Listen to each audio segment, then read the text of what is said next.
Hey, everybody. Thank you for joining us for a special event with Perry Worldhouse, the University of Pennsylvania's global affairs think tank. I hope everyone is safe and healthy during these unprecedented times. I'm Michael Horowitz, Richard Perry Professor and Director of Perry Worldhouse. I will do my formal introduction of today's event in a moment, but before that, a few housekeeping notes. First, following the conversation, we will open the discussion up to questions we receive from the audience. Second, to ask a question, please use the Q&A button at the bottom of the Zoom interface in the middle. Third, you will also see a chat button. Please save the chat area for any technical or logistical issues, but if you can't see the Q&A button, whatever, you can ask a question there as well. We'll also drop resources into the chat during the event at its close as well. Finally, please keep the chat and the Q&A clean and safe for work, which will help us have a successful event. Welcome to today's conversation on China's Western Horizon, Beijing and the New Geopolitics of Eurasia, with the author of a phenomenal new book, Daniel Markey, moderated by Neysun Mahboubi of Penn Center for the Study of Contemporary China. Thank you both for taking the time to join us in the discussion today. Daniel Markey is a senior research professor at Johns Hopkins University School of Advanced International Studies. He also serves as the academic director of SAIS's Global Policy Program and teaches courses in international politics and policy. The book we're going to talk about today was published by Oxford University Press in 2020, and we'll drop a link to the website for the book in the chat. Moderating today's conversation on Dan's new book is Neysun Mahboubi, who's a research scholar at the Center for the Study of Contemporary China here at Penn, as well as a lecturer in law at the Penn Carey Law School. He also hosts the CSCC podcast and is one of the project leaders for the Penn Project on the Future of U.S.-China Relations. Thank you both for taking the time today to join us for this important conversation. I know I'm going to learn a lot from it. I already learned a lot from Dan's book. So take it away, guys. Thank you, Mike. Welcome to the audience, and thanks especially to Dan for giving us this opportunity to learn from him and hear more about his book. As Dan knows, I'm a big fan of this book. I love not only the interest in what is actually driving BRI on the part of the Chinese government, but also the look at the local and sub-regional realities in Eurasia that the Chinese government is confronting as it pushes its BRI efforts and other types of efforts in the region. And then, of course, looking at what the implications are for US policymakers. I couldn't possibly be more sympathetic to the notion of looking for the selective and differentiated approach rather than the one-size-fits-all approach. So why don't I invite you first, Dan, to just give us a few of the main takeaway points you want readers to take from your book, which I, of course, highly recommend everyone to purchase and read in depth on their own. But let's give you a chance to give us the top line summary.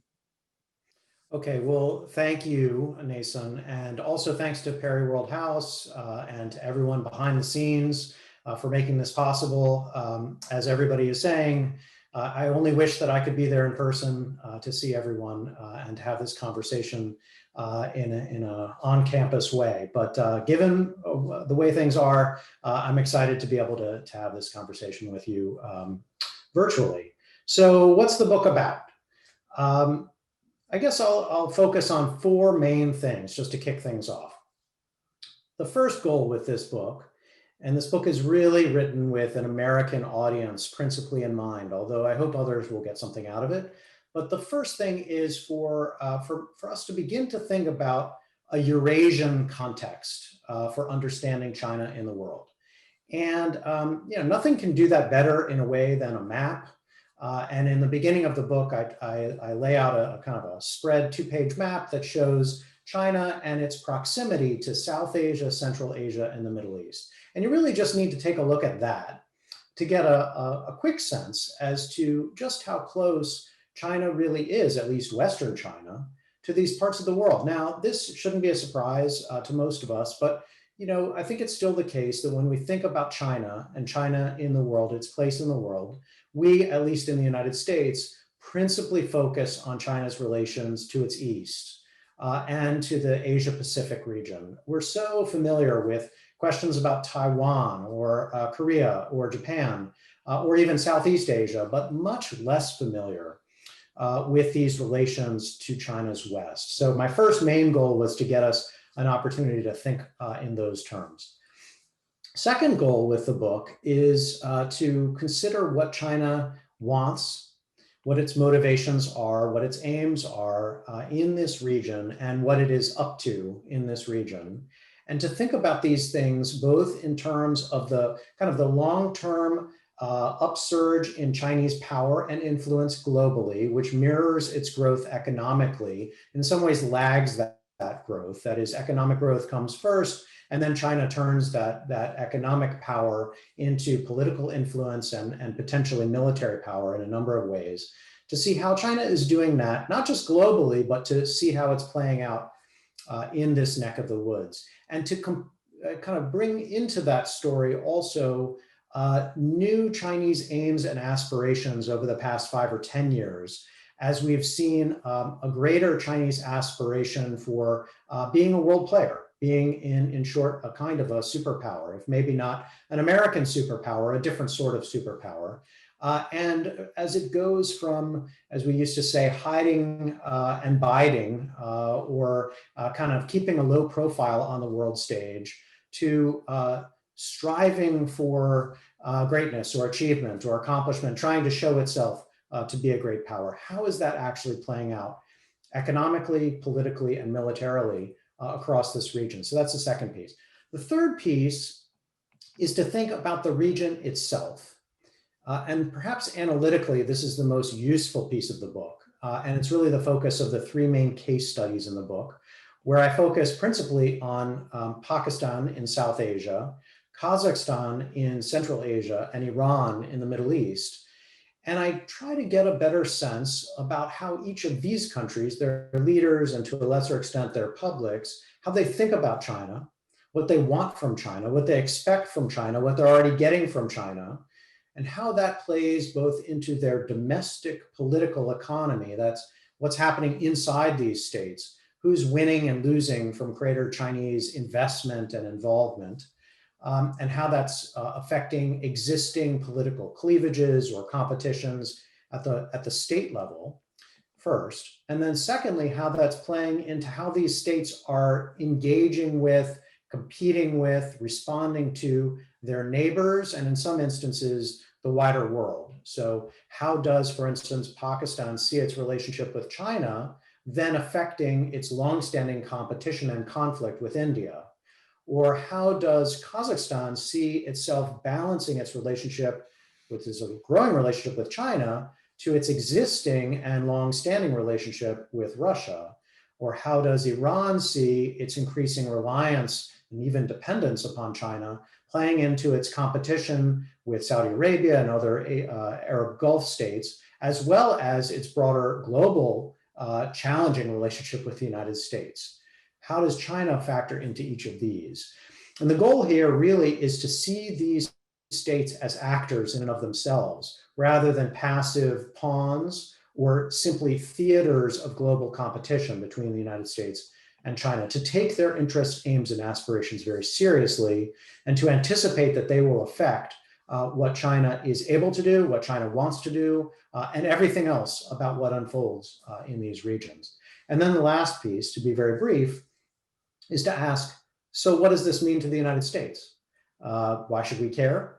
How does it affect both our interests in this region of continental Eurasia, considered broadly, and how does it affect the likely trajectory of our competition with China, which of course has emerged to take a lot of mind share here in Washington, DC? Why does this part of the world matter to that competition? How might it play out in different ways? And then to think through a series of strategic options for the United States. Everything from effectively, don't worry what China does in this region, it doesn't much matter to us, maybe sort of benign neglect, everything from that to a much more intense, even militarized competition with China in the region.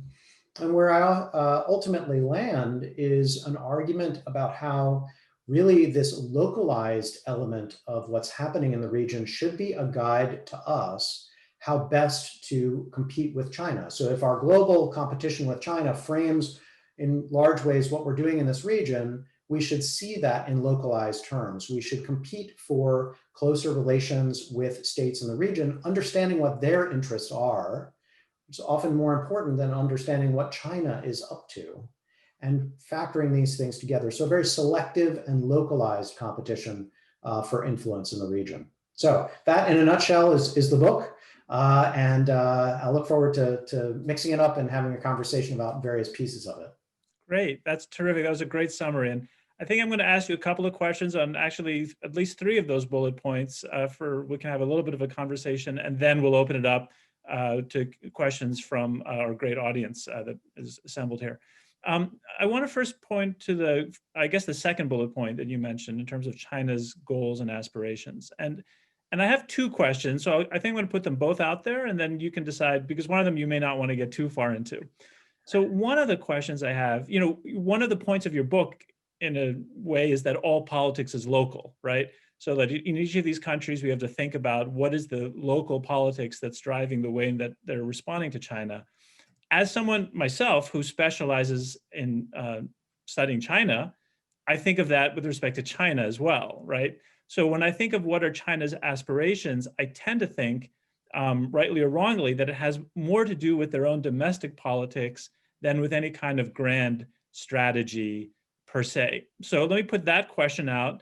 And then the second question, which again is on that second bullet point, has to do with, a lot of the times when we talk about what China's doing in this region, we're talking about it, and as you do at great length in the book, in terms of the Belt and Road Initiative. And these conversations can sometimes reduce to discussions about infrastructure.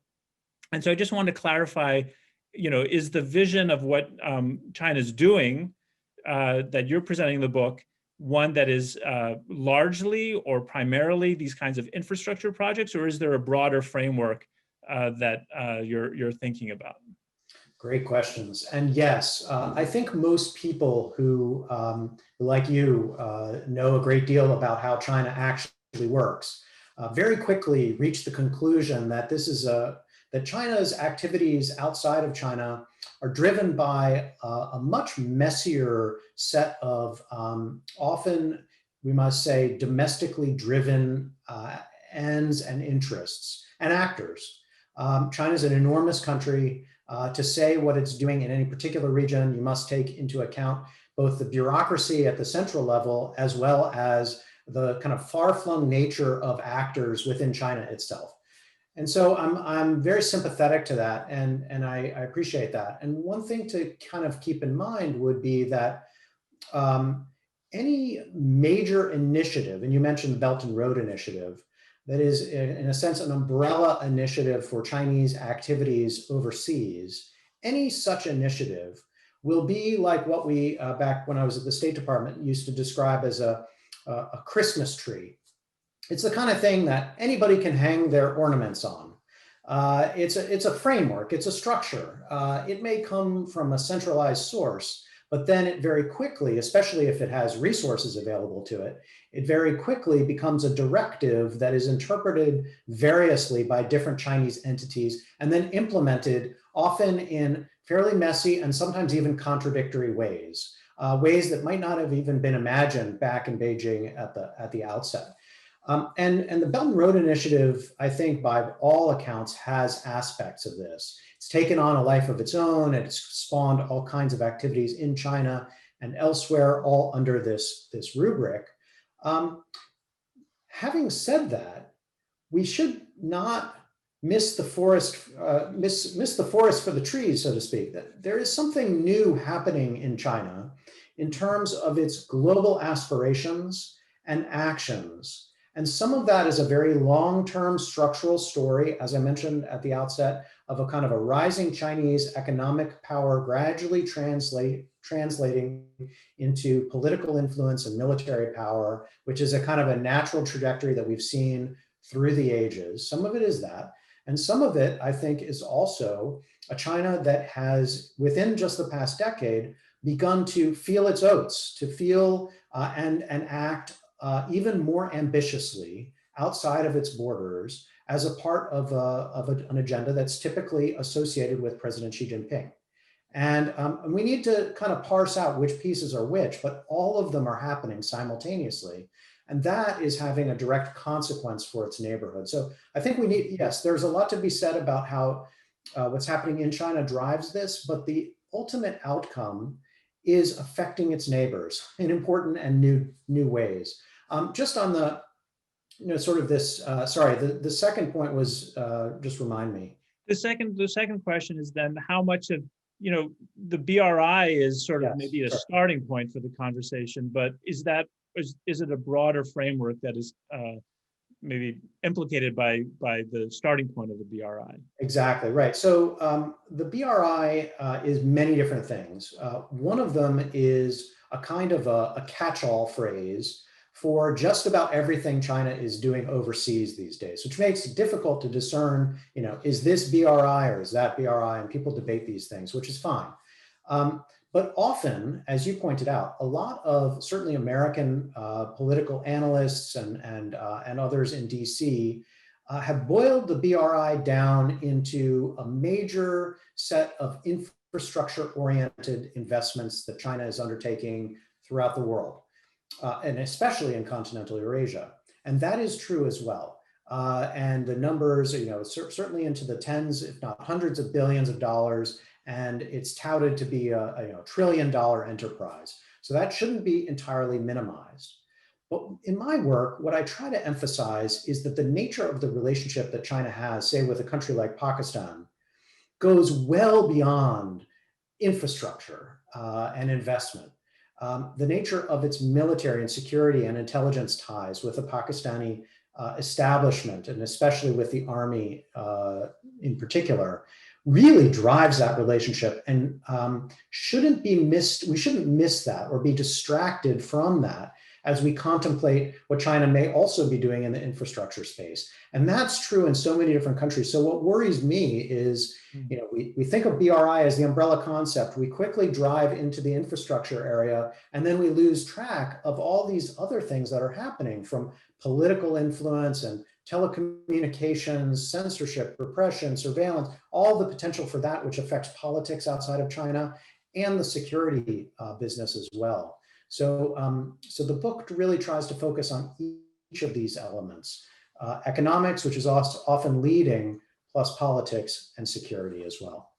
Would you agree with the notion that the manifold infrastructure needs in the Eurasian region, which we know that the World Bank neglected, and the advanced countries of the West had neglected for a long time, at least they offered an initial landing point for all of this? And the anecdote that starts your book, the Pervez Musharraf, he wanted that, the Chinese investment in Gwadar, right? That's not something the Chinese were like, we want to go spend money there. This is coming from that. So, I mean, is that right, that it is precisely because of the infrastructure needs that there's this initial toehold, or are there other surrounding factors that also invite China to exert its wanting to, as you say, feel its oats in these ways?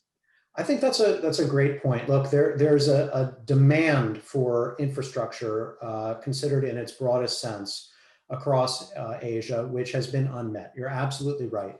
And in many of these states, their leaders have been seeking that type of investment.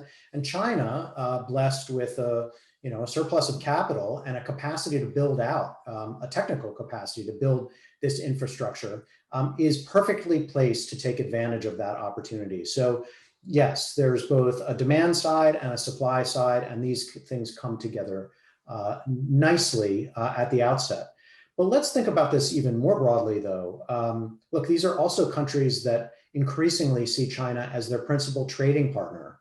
So China's economic influence was already being felt there. There are also countries that are building out their telecommunications infrastructure, often dominated by Chinese technology. So we're seeing that as well. Huawei active throughout the region, right, for both price reasons and competitive reasons, and sometimes political reasons. And there are also countries that have other needs to see China as a buffer, say in the Iranian case, from American pressure or influence. So it's a diplomatic need, or to see China as a provider of really sensitive military technologies, including even in Saudi Arabia, a close American friend for decades, but buying nuclear capable missiles from China because they're willing to sell them, or armed drones that are being made available from China throughout the region that the United States has often been unwilling to sell. So China is doing many different things, meeting a variety of different local needs, often in ways that meet aspirations, local aspirations that we are unwilling or incapable of meeting. And so it's beyond the infrastructure story there as well. In your answer just now, you mentioned a number of Middle Eastern countries. You mentioned Iran and Saudi Arabia. You do have a chapter in the book that looks at the Middle East in particular. But of those, I think it'd be particularly interesting to hear you say a little bit more about Iran, because since your book was published, there's this new Chinese investment in Iran that has been getting a lot of attention. It was controversial within Iran, but at the same time, they're so squeezed by the current world circumstances that they ultimately saw it as in their benefit. So that particular case seems to be a live one, and I'm wondering if there are new things you might want to say about what's going on with China and Iran. Absolutely, you're right that the book came out, and certainly I was writing the book before some of these latest stories about a potential long-term strategic partnership between China and Iran that would include potentially tens of billions or hundreds of billions of dollars of Chinese investment in Iranian infrastructure. And what I was seeing as I was writing the book actually came as a bit of a surprise to me. It was a puzzle. The United States, under the Trump administration, had imposed new sanctions, had pulled out of the JCPOA, out of the nuclear deal with Iran. And yet, at the time when I was writing, I wasn't yet seeing China diving in headfirst, so to speak, into the Iranian market, or Iran fully embracing China in quite the way that I might have anticipated. So my expectation had been that, as the United States reintroduced sanctions on Iran and basically caused the Europeans to flee from the Iranian market, certainly in terms of investment, which all was happening, that the Chinese would just come in very quickly and pick up the slack. Instead, what we saw was a China being much more reserved and risk averse for a time. And how I have ultimately now, I think the best way to interpret that is China was also engaged in trade negotiations with the Trump administration and was eager to avoid allowing Iran to become one more point of clear contention with Washington. But as the trade deal basically fell apart with Washington, and as the Trump administration was nearing the end of its term, with a certainly uncertain next term, who would come next, it seemed to me that Beijing might be edging toward being more risk acceptant in its dealings with Iran and eager to firm up those ties. Simultaneously, what we saw was an increasing willingness and at least evidence of China being willing to kind of under the radar buy up Iranian oil through a variety of different new schemes of, and there was a story just the other day about, all the various mechanisms that Iran has used to actually sell oil even while it's been under sanction, most of that landing in China ultimately. And so what we actually saw was maybe a lagged version of what I was expecting. And Iran being totally under pressure from Washington, reaching out to China, and a China opportunistically taking that opportunity and exploiting it to the best of its ability. That has lagged. And now with the Biden administration coming in, the open question that this raises is, will we go back? Can the Biden administration turn the clock back, so to speak, get back onto the JCPOA or some version of it, and in doing so, lessen Iran's likely long-term dependence on China and connection to China? Is that a story that can be played out or not? And at the moment, jury's completely out. We have no idea. But what we can say is that it took a little longer for Iran to get there and for China to get there. So there are other points of friction between Iran and China that need to be explored as well. And just this last point, it's pretty clear that in Iran, there is skepticism about and wariness about China, about China's motives, about the types of goods that they sell in Iran, about what a long-term relationship with China would look like. So it's not smooth sailing between these two. And it's quite possible that those frictions could re-emerge over the next few years and make it less likely that this strategic partnership actually bears fruit over the long term. So we're getting a ton of questions in the Q&A. So I'm going to start working some of them into the questions that I still have for you. And so one of the participants asks if you can elaborate on the theoretical grounds that suggest that your book, quote, offers a model for how scholars should assess political dynamics in different parts of the world. And I want to tie that to a follow-up question on what you just said about the Iran-China relationship, which is that it seems to me that a very plausible takeaway point from your book is that we should be aware of how Iran, and not only be aware, but think deeply about how Iran is going to play off China and the US going forward, because there are things that it may not be entirely happy about in terms of the Chinese investment. And so if it sees an opening with the US, it can use that in some sort of strategic way to advance its position generally. And we should be aware of those dynamics. Absolutely. So on that second point first, it is my working assumption that each of these countries, and this is at the core of the argument, each of these countries in Eurasia as elsewhere, being an actor, a self-interested actor in their own right, will seek to take advantage of what is being offered. And if what is being offered is coming from China and that meets their needs, they will take advantage of that. If what is being offered and meets their needs better comes from the United States, in most cases, they will be open to that as well. The point here being that whereas we certainly in Washington and elsewhere in the United States often see our competition and looming competition with China in ideological terms and normative terms about right and wrong and communist versus capitalist or freedom versus tyranny, many of these countries say, who can offer me the best deal? Who will advance my agenda? Whether that's a development agenda broadly, a narrow agenda among the political elite who maybe actually run these countries, a military agenda in terms of a competition in the neighborhood or beyond, and so on. They're looking to serve their purposes. This is not a big surprise to people who study international relations to consider that states would be self-interested.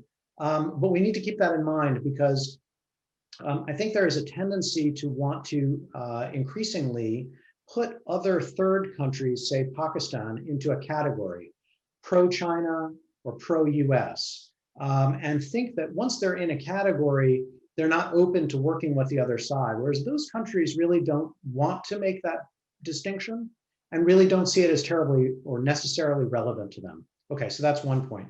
The second point would be, yes, I've suggested that this book may offer a bit of a model for interpreting what's going on elsewhere.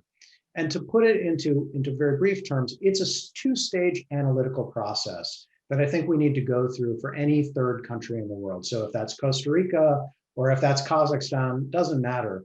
The two-stage process is look to see who the winners and losers or likely winners and losers are within that society from increased involvement with China. So see how trade is affecting the internal political economy within these societies and see how that plays out, not just in terms of economic or commercial benefit, but how that plays out politically within them.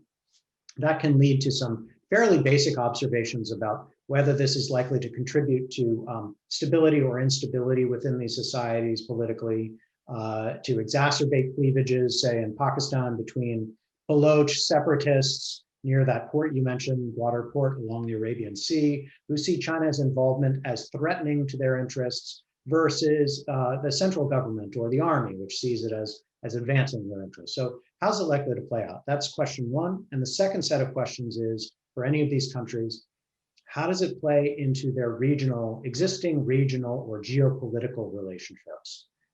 Because there too, they will be looking often to either harness China as a resource base. Can they buy goods or technology or other things from China? Can they sell things to China which will help them compete better in their neighborhoods? Or can they use China as a diplomatic partner in ways like in the Iranian case again, to buffer them from US pressure? Or do they see China as a threat, as say India does in its regional place? How does, so play it out on those two levels, add up the pieces, and you get, I think, a decent analytical product, which by comparison, I think is much better than at least one other alternative, which is to see these locations as venues for US-China competition, and to always be going back and saying, what does Beijing want, or what does the United States want, leaving out what do these local players want. That's the alternative, and that's not as effective an alternative, at least from my perspective. In terms of thinking about what the local players and their politics are, there's a couple of questions that are coming in that are connected to something I was thinking of asking you as well, which, the starting point for this is that as China's become more aggressive, even on the world stage, it's starting to generate pushback, not just from the United States, but from many other countries as well. There's currently, for those of us who are very focused on China, there's a lot of stuff going on with Australia right now that's quite, from a Chinese perspective, should be quite concerning. And there are more groupings of countries that are getting together and working together even to combat rising Chinese power or influence, or however you want to characterize it. And so there's a couple of questions that are asking about those similar dynamics potentially arising in this Eurasian region. And there are two questioners who particularly point out two specific things that could be particularly important here. One is, of course, the Chinese government's persecution of the Uyghur population in Xinjiang province. To what extent is that something that is playing into public perceptions of China in this Eurasian region and filtering up to the governmental level? And then the second is COVID-19. The pandemic, we all know, originated in China. Why or how is stuff that people can get very incensed about, and we don't need to get into that, but we know it at least started in China. There were some regulatory failures in China that allowed it to spread beyond what it could have been maybe potentially contained in the early days. So how is that also affecting perceptions of China in this Eurasian region, which may or may not then filter up to governmental leaders? Yeah, great questions. And these are exactly the kinds of questions that I think we need to be asking more of. Again, thinking, so say if you're looking at Kazakhstan, how is China's treatment of Uyghurs and ethnic Kazakhs inside of China, in Xinjiang in particular, and Muslims writ large in China, how is persecution in China affecting Kazakhstani attitudes about its dealings with China and raising kind of concerns and a degree of skepticism or wariness about what China is up to? And beyond that, how does that play into existing attitudes or beliefs about China? So in that case, in the Kazakhstan case, there's one of the things that I found most striking about my opportunities to work on Kazakhstan, to go to Kazakhstan, was I was surprised by the level of what has to be described as Sinophobia there, of latent underlying anti-Chinese sentiment. And when you already have that, and we can talk about the origins of that, but when you already have that in place, what China is doing to and with its Uyghur population feeds into that very directly. And I think exacerbates an existing skepticism and concern about greater Chinese involvement in Kazakhstan. And that creates the potential for greater friction as China gets more involved, potentially if you have more Chinese workers in Kazakhstan, or a more hot button issue if China tries to lease, much less buy, land for agriculture in a country like Kazakhstan. It can spark a sometimes unexpected and violent negative response in a way that you wouldn't anticipate if you were simply toting up kind of commercial opportunity. You wouldn't get that. You wouldn't think about that. So these things play very directly into that. And as they do in other parts of this region, much of which is part of the Muslim world. And so as other countries, including in Saudi Arabia or Iran or Pakistan, look to China, we can expect that some of these frictions will play out, perhaps in somewhat unanticipated ways because of the local dynamic. And the one thing that I would encourage people to look at is not just how do these countries think about China, but how does a broad public anger about what China may be doing at home affect the public's view of their own leaders who are clearly cooperating with China, in bed with China, making money with China, being propped up by China? How might that have the consequence of creating domestic frictions within these societies in ways that are clearly unanticipated by the Chinese themselves, right? So this is not a grand Chinese plan at all. This may be counterintuitive consequences of Chinese involvement in societies that quite often the Chinese don't know terribly well, and bring with them certain types of political risks.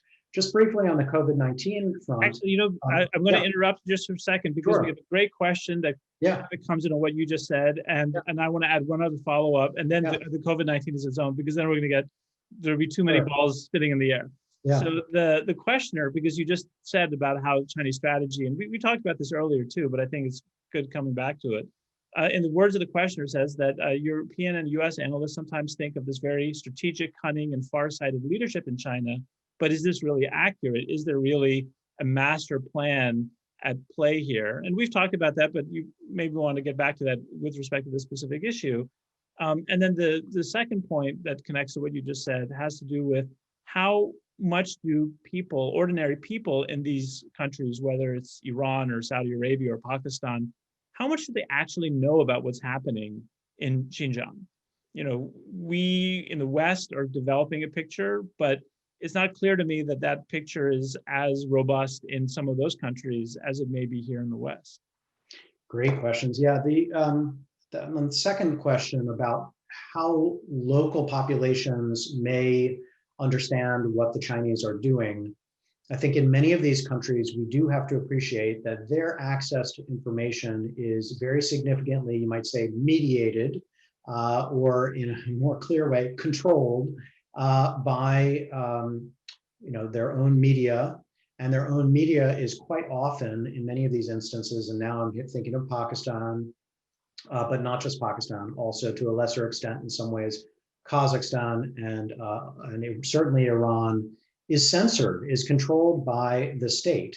And the state, given that it has an interest in maintaining or even enhancing its ties with China, has a clear incentive to put the nicest gloss on what is going on. And the best example of that I've heard so far is a characterization actually from the Saudi Arabia case, where quite often, the Saudis and their leaders are being asked, why aren't you more critical of the Chinese for what it's doing to your co-religionists, to fellow Muslims inside of China? And the answer, the approved answer, appears to be, well, we, Saudi Arabia and other countries, have had trouble with extremism and terrorism at home.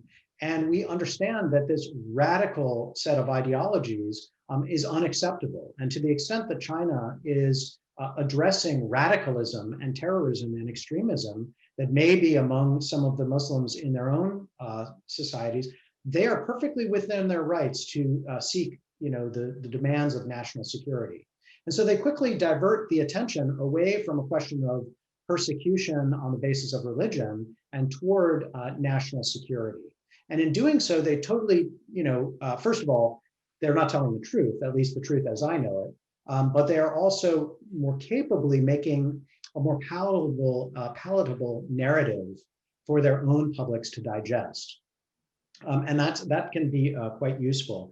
With respect to the question of how farsighted or strategic China is, one thing I would observe is that, first of all, China is definitely on the side of farsighted, is more ambitious and is thinking ahead about its role in the world in important ways. So let's not dismiss that. The fact that China and President Xi Jinping, under him, they have developed this Belt and Road, that they have convened large forums associated with that they have undertaken major initiatives, that they have a communication strategy, that they are active in diplomatic ways and also in founding their own institutions like the Asian Infrastructure Investment Bank and otherwise. These things are new, impressive, and suggest a kind of a vision of China's role out into the future. So let's not discount that. Simultaneously, though, there's clearly a great deal of learning that's going on within China that suggests that they sometimes don't know what they don't know about what's happening in these other places that they are increasingly involved in, and sometimes have been caught by surprise because they don't know a great deal about these societies or how to best advance their interests in them. So let's just say that China may have a grand strategic vision for enhancing its place in the world, but is often painting with a very broad brush. And the details are being filled in gradually and are often left up in the air until they're being filled in, and some of them being filled in through trial and error. And as I've been told by some Chinese experts, who are explaining to their American counterparts, have some patience. We're learning how to do this. This being everything from infrastructure investment to increasing diplomatic engagement. We're learning how to do this as we go. Yes, we have an ambition, but we don't know exactly how it's going to play out in any given instance. And it will take time for us to develop that. And they're investing in that capacity. So we have to take it seriously. I interrupted you before you were doing the COVID-19 component. So let me give you a chance to speak to that. Yeah, on COVID-19, the big point would simply be we stand at a moment where at least it appears that China has emerged from COVID-19 ahead of the rest of us and ahead of certainly of the poorer and nearly everyone else in its region. And this gives it a tremendous opportunity to, in a sense, steal a march on everyone else, to be more active, engaged, and to demonstrate itself to be an effective state at governance and at control of a major threat to its own people in a way that it should look very appealing or attractive to the rest of the world. So that's a huge opportunity, and it's clear that Beijing has sought to exploit that opportunity. Some people are describing it as mask diplomacy, going out and trying to be generous in its provision of PPE and other supplies to various societies that have less. And it's certainly done that in continental Eurasia, airlifting supplies to places like Pakistan and Kazakhstan and beyond. But where it's struggled or stumbled has been in a series of subsequent stories. First, you alluded to the question of where did this disease come from to begin with? And clearly it came from China. But then secondly, too often the stuff that it's sending to these other societies is subpar or doesn't live up to expectations. And simultaneously, China's messaging has been too often, for its own purposes, tone deaf to local realities and too quick to proclaim the greatness of China and to come across in almost bombastic and nationalistic ways that don't play well outside of China. So I would say that so far the story's been pretty mixed about, China had in the end, or it seemed an opportunity to exploit and has kind of stumbled in its operationalization of that.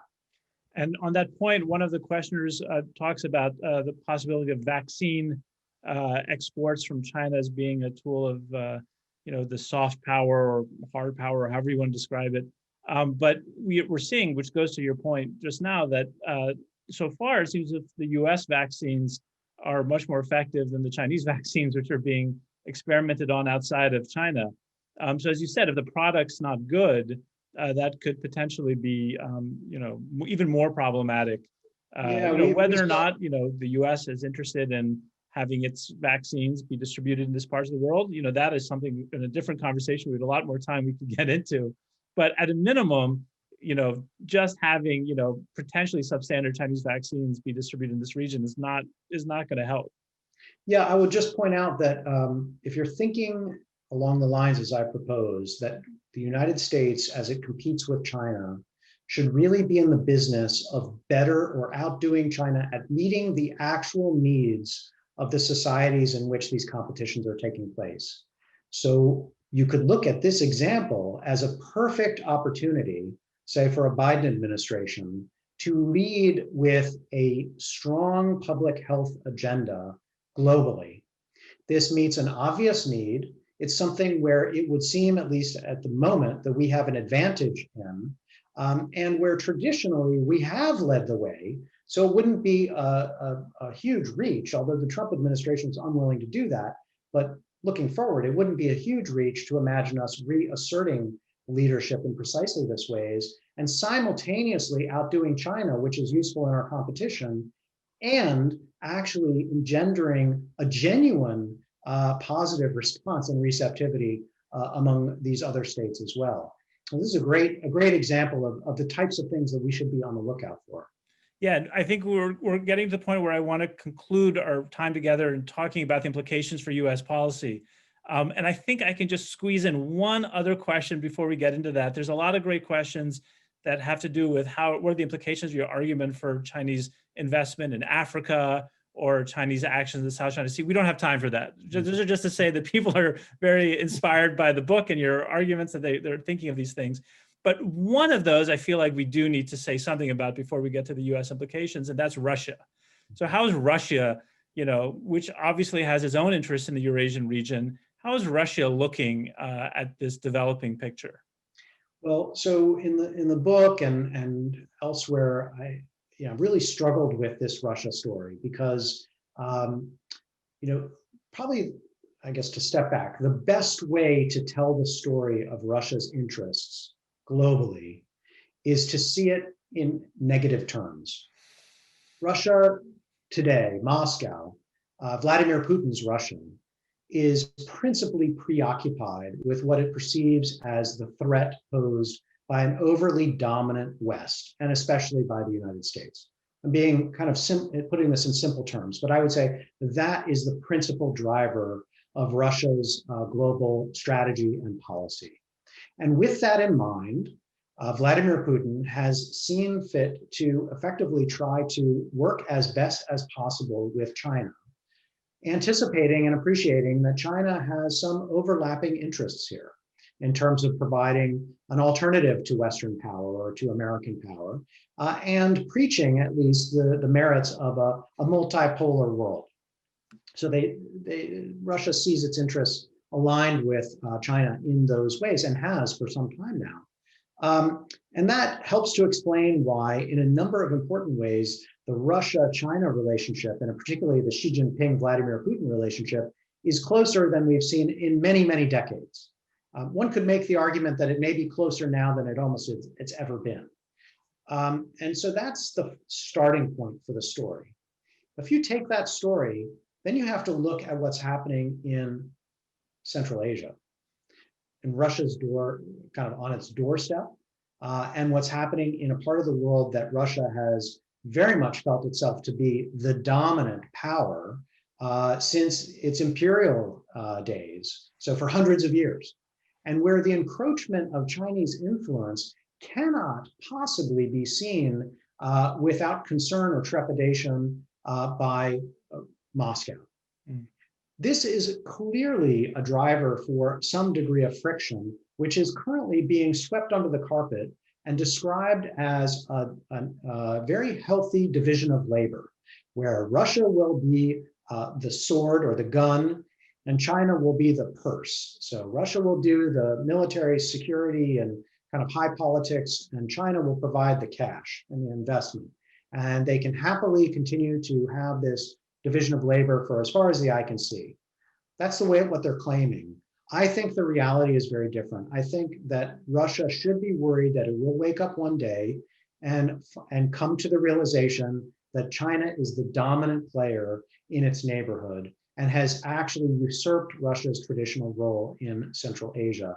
And if that happens under Putin's watch, there will be a question in Moscow who lost Central Asia, and the fingers will point to him. And it will be because of this broader strategic distraction by the West. The question for those of us watching this play out is, which happens first? Does Russia wake up to the threat posed by China and become less concerned about the threat posed by the West? Or does China effectively assert itself in Central Asia and perhaps beyond, while Russia continues to be focused on us?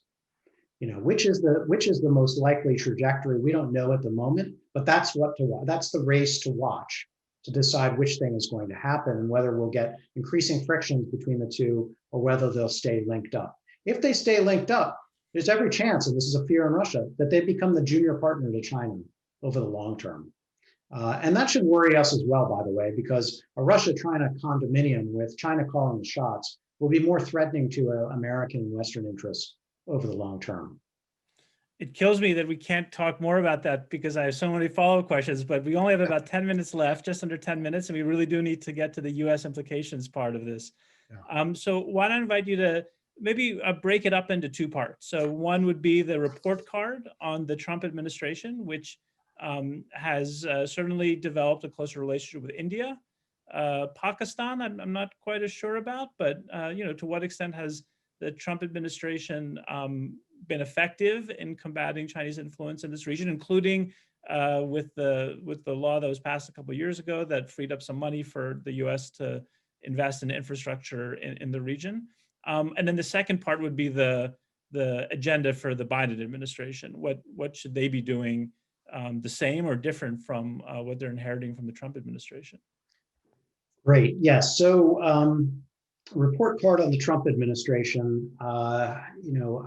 I have been watching with some pretty serious concern over the past now nearly 4 years, but maybe less because of what the Trump administration is doing in the part of the world that I've been talking about for nearly the past hour, and more to do with what it's been doing in other parts of the world. And so let me explain that. I mean, the centerpiece of American strategy in the world has been our allies, principally in Western Europe and in East Asia. So from Japan to the Europeans.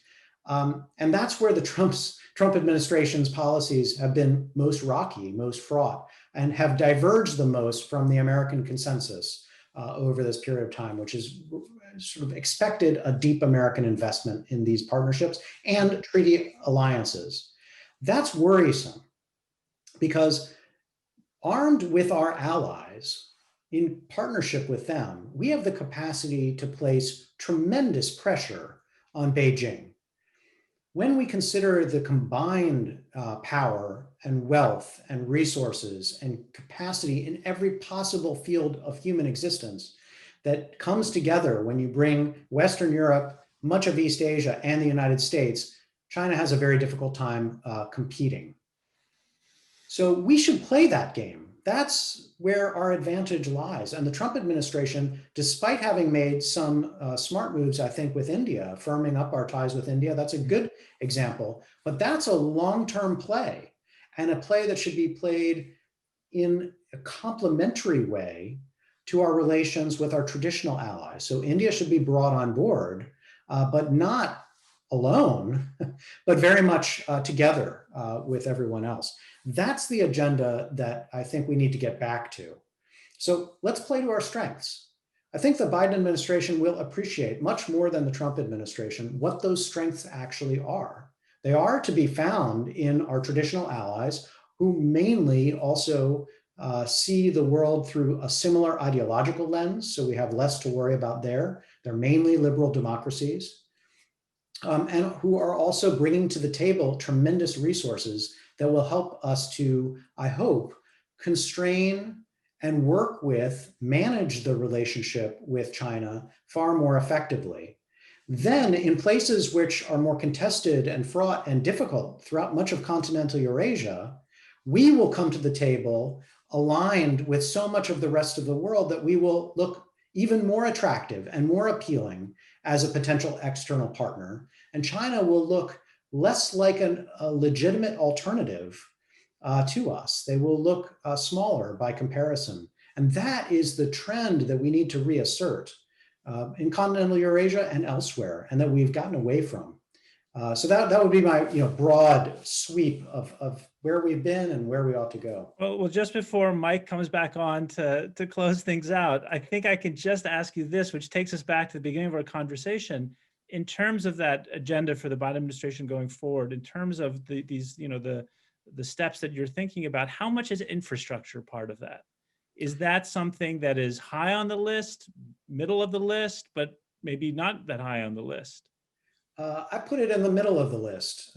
I think that it has been unfortunately raised to a higher priority because lacking our own initiatives and our own schemes for how to better partner with our allies and better reach out to the world writ large, we have retreated to a reactive mode. China has been the one to propose new venues and new initiatives, including the Belt and Road. And we have had to stumble along to say, well, no, we can do that. We can play catch up. We can mimic or ape Chinese activities. And the reality is, actually, we're not that good at state-directed investment, either at home or overseas. That's not how we do things.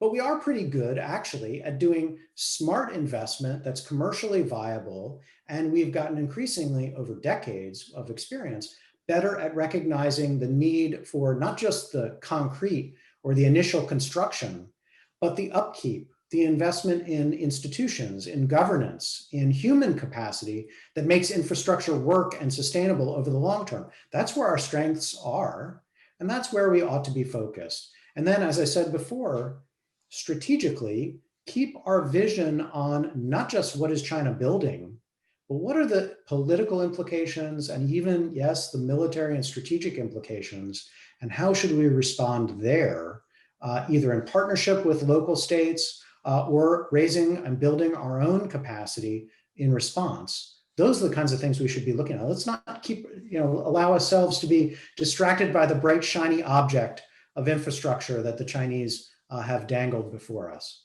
That's fascinating. And, I hope maybe we can get a chance to talk more about this even on the podcast of the Center for the Study of Contemporary China. I'd love to talk more about that, but I think we're reaching the end.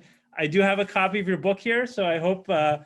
The audience will make sure to get their own copy. There's a lot of insight in here, and I'm so grateful that we got a chance to at least skim the surface in our hour together today. Thank you, Neysun. Well, thank you both, Dan, for writing an awesome book, and Neysun for the engagement and the questions. I mean, this was one of the most fun I've had in listening to an event all semester. And thank you both for the insights and taking time to discuss all this work with our audience today. And thanks to the audience for joining us. And we hope to see you on Monday for a discussion on networking the world with Ambassador and Perry World House visiting fellow Capricia Marshall. Or Tuesday next week for The World Today, featuring Marvin Rees, Mayor of Bristol. More information on all of these and links to register are in the chat. As always, you can access a recording of this conversation on our YouTube channel and follow us on social media, on Instagram, on Twitter, @Perry World House. Thanks again, Dan and Neysun, for a really interesting conversation. And Dan, especially, like, writing a book is no joke, and it's a good book, and I hope everybody buys it. Thank you. Thanks a lot, everybody, and have a great day.